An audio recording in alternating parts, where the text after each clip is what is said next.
Hello everybody, Jason WH Revolution down here in the cave for a video that many of you have been clamoring about, as the kids say, clamoring. The hair update. Yeah, the 1 month. Oh, I'm just kidding.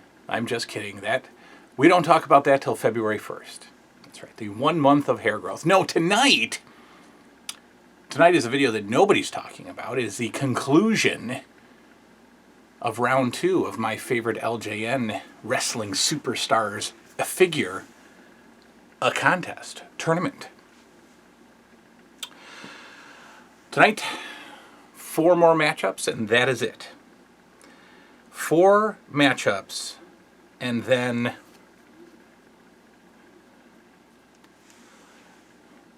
14 figures go on.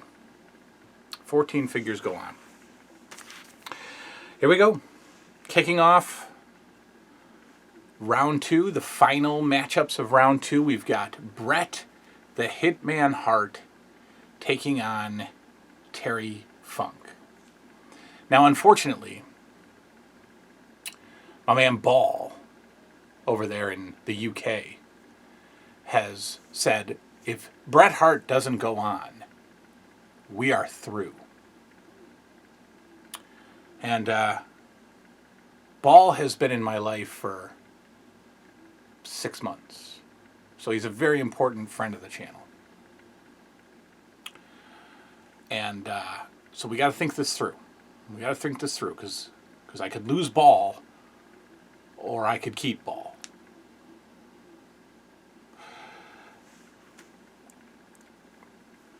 Bret Hart and Jim Neidhart are my favorite LJN tag team.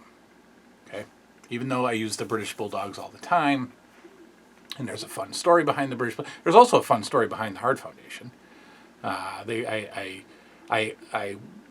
Christmas Eve, it was either Christmas Eve or Thanksgiving, because we were at my grandparents' house, and we were loading the trunk, right? It was nighttime. It was cold. I think I remember snow.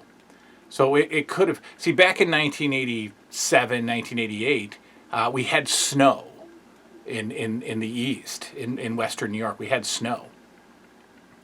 And so I don't know if it was Christmas Eve or Thanksgiving, but we were coming home from an event at my grandparents', and I was helping my stepdad at the time load the trunk, and he flew open the trunk, and a box from the wrestling ring company was right there in his trunk. And it was, it was nicely shaped like a tag team. And I just screamed out in the driveway, "The Hart Foundation! The Hart Foundation!" And he was like, "No, that's stuff for work." In a wrestling ring box, right? I knew. Anyway, I've officially seen every one of my Christmas presents before I get them, which is, sickening. But I love Bret Hart. I love the figure. It was a little bit later in play. And I do remember, putting Bret singles. He definitely had a ton of play with the Hart Foundation. But I also made him a singles star in my Kid Fed. For sure. Definitely a star. His play pose is fine. His look is fine. It absolutely is Hart Foundation Bret Hart. And I loved it when he went solo. The WrestleMania 4 Battle Royal was the beginning of Bret Hart as the Bret Hart that we know of him today. Terry Funk is an LJN Hall of Famer. Terry Funk is a first ballot, probably first inductee LJN Hall of Famer. He has so much history with me, history that you have all heard about. And he is truly one of, if not my favorite figure. This is a great figure. This has too much history with me to lose at this point in the tournament. He is... I don't know the answer because I don't have him matched up against anybody right now that I also want to win. But if I were betting, I'd put some money on the Funker to go all the way. Bret Hart is a great figure. The Funker has too much history with me. Ball, it has been wonderful having you a part of the family. You'll be missed. Terry Funk goes on.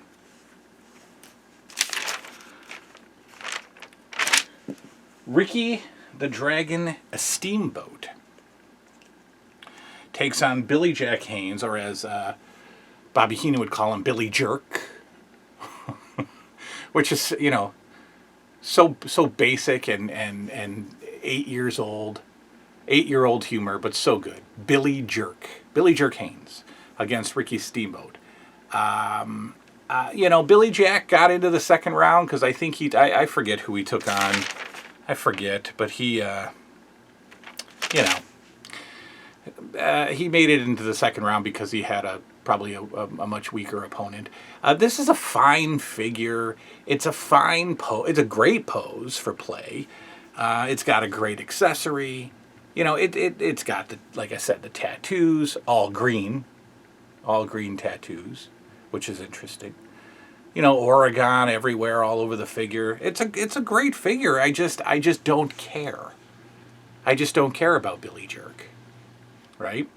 As a figure, he just didn't have much of a role. On the other hand, if I was a betting man, I'd put some money on Ricky the Dragon Steamboat to win this whole thing. This figure, again, visually iconic. This pose could be picked out of a lineup anywhere. I have a hangnail. Isn't it the worst? You know, why do we do that to ourselves? You know, why do we have to, you know, latch onto a toenail and just, what do we, you know, how attention deficit disorder are we that I have to create this hangnail just because I can't sit here and talk to you without picking at my feet like a gorilla? Gotta get rid of that later tonight. You know what I wish I could do? And I don't know if this is... I hate toenails. I truly hate toenails. I don't like them. The baby toenail is non-existent on many people's feet. I really hate cutting my toenails. I cut them, but I don't like the feeling. It's oogie, right? Fingernails you can just gnaw, but toenails I can't. Only my 5-year-old can get his foot in his mouth. I can't. I wish that I could have my toenails surgically removed. Yeah. Ricky Steamboat defeats Billy Jack Haynes, by the way. I have had nothing but water and soda this evening. Billy Jack Haynes is soundly defeated by Ricky Steamboat. Ooh, and I'm seeing something interesting here. Oh boy. We just saw Funk win and we just saw Steamboat win. You know what that might mean. You know what that might mean. Cowboy Bob Orton against S.D. Jones. Cowboy Bob Orton has a ton of history. In my childhood, as you are well aware, the Wild Desperados, my greatest creation, my imagination's greatest creation. My man, Upstate Johnny, suggested that the that the pose is this way because they might have been thinking about putting a cast on Orton originally, and that would make sense for him to lower the boom with the cast, right? So that makes sense. I like that. I'm going to go with that. I think that I made a cast for my figure as a kid out of gauze and Scotch tape, right? I believe so. Or plain old just white medical tape, which I remember leaving a horrendous residue on the figure afterwards. You know, a rubbery residue. This figure got a ton of action and a lot of play. But he's coming up against somebody that, even though it's S.D. Jones, this isn't my favorite WWF wrestler contest. This is my favorite figure contest. And this is one of my favorite figures. Would I bet on him? Sure. So that's 3 figures right now that have a chance at winning this thing in my mind. So much history with S.D. Jones, or Brickhouse Brown as he was lovingly known, in his, skyrocketing to the top of the Federation. It's just the perfect play pose. It's the perfect play pose. You know, it's a great figure, and it's again part of some of my most proudest imagination. SD Jones moves on, ladies and gentlemen. SD Jones moves on. Final matchup.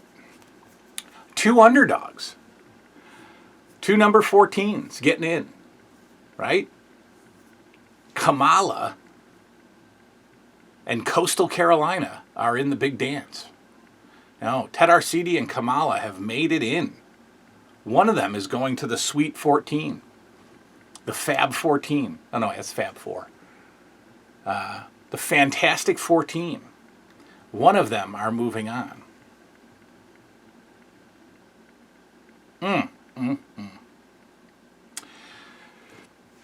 I told you our CD got action as Dr. Death Steve Williams. It's fine. Not my favorite pose at all. It's super bulky. That's fine. Our CD was never this ripped. Our CD was fat, if you remember. And then we've got Kamala.